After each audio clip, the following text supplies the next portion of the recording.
আসসালামু আলাইকুম রহমতুল্লাহ।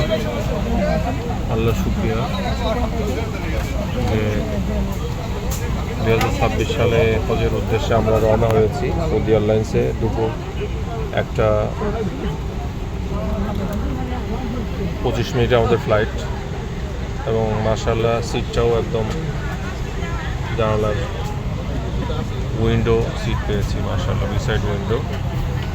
আল্লাহ তাআলা সবার হজকে কবুল করেন, হজের সমস্ত কার্যক্রমকে সহজ করেন। সকলের জন্য দোয়া করি, দোয়া চাই।